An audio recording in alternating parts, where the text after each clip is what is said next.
Sorry, people. Bloody nose, woke up pretty sick.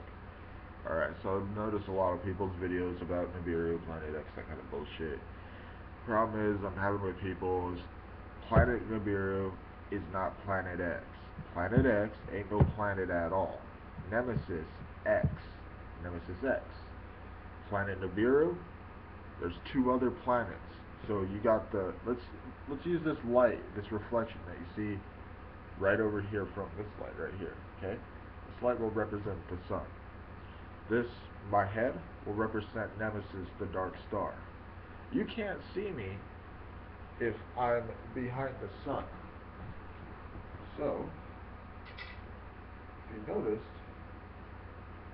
you only can see a shadow of me.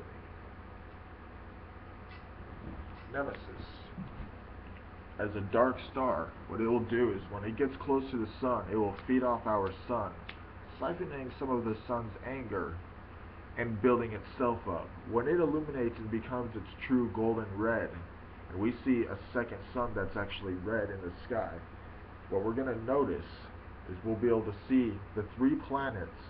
Two of the planets have moons. Nibiru doesn't. Why? Because I think our moon could possibly be from Nibiru at one point in time in ancient history. Think about it. If there were like 20 planets circling around the sun, and let's say Nibiru happened to be a planet that had a moon around it that was going like so, and let's say it was going like this, and let's say its moon and our planet hit each other, and that's what happened, and it lost its moon in the pole. Because honestly, they're saying, as far as all the debris around our planet, they're saying most of it was from destroyed planets, which I say is bullshit. If there were 20 planets, and a lot of them at that, where's all the fucking debris and whatnot? I mean, they're saying that Saturn and Jupiter are hollow, but I think Saturn and Jupiter have rocky cores. They're just not that, impressive. Also, another thing, I happen to have dreams about the future, and they never wrong. The blood moons, the death of my mother passing a year ago.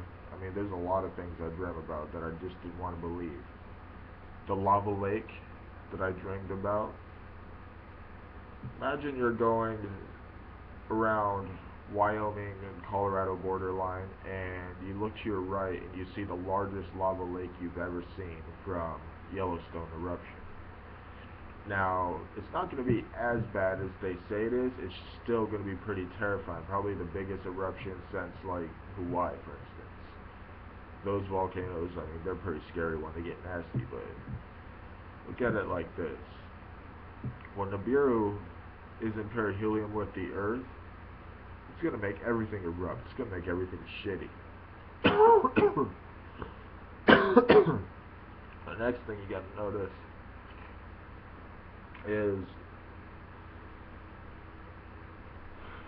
we're not going to pass Nibiru or any of the planets around Planet X, or Nemesis as we call it. We're not going to like pass near it for another year after seeing it for the close range. Because if it's over by like Uranus, and it's still making its like loop around our sun, so like that means if we're seeing shit like this, and it's like, over here and whatnot, and if this is our loop around the sun, then technically we're at a tilt where it kind of looks like it's over here, but in reality we're upside down. So like, what's weird is a lot of people in the United States don't know this, but when the Earth is during daytime for the United States, we're upside down compared to the sun. So technically what you're seeing is an illusion. Not saying nothing's there, it's just you're looking at a shadow. You want to see the real Nemesis, the real Planet X, Nibiru, all that bullshit, you gotta wait till after like April or May. Otherwise, the best way you're gonna see it is in mid-May. There will be a solar eclipse. I heard that it's gonna pretty much be like a full day of like weird shit happening upon this actual eclipse. Because I heard that when this eclipse happens, if you are in the United States and you live between the East Coast and the West Coast in like a specific spot, you will be able to see Nibiru and all the other shit floating in space next to the sun due to the sun being blocked. So when that happens, we will see exactly what's up there. and no government, no chemtrails will be able to hide that. And everyone in the government who, I mean, you want to put chemtrails, you want to control the weather, that's cool. Hiding it from your people, not cool. It's like if I was the one running the government right now and I decided I wanted to do something and not tell my mass population what I'm doing, then you know what's going to happen? You're going to lose trust in all your people. You're going to lose trust in everyone. That means other countries are going to come to the United States as aid when our country decides to fuck us over. So, government, if you're listening to me, are you a Nazi-based fucking shit like Hitler, or are you going to fucking be our saviors and not our enemies? Tell me. Tell everyone. Not just me. Tell the world. If you're not going to tell the world, then the world's going to tell you, and then you're going to be fucking shoved down. You want the United States to be the #1 fucking country in the world? Stop being selfish and insecure like a bitch.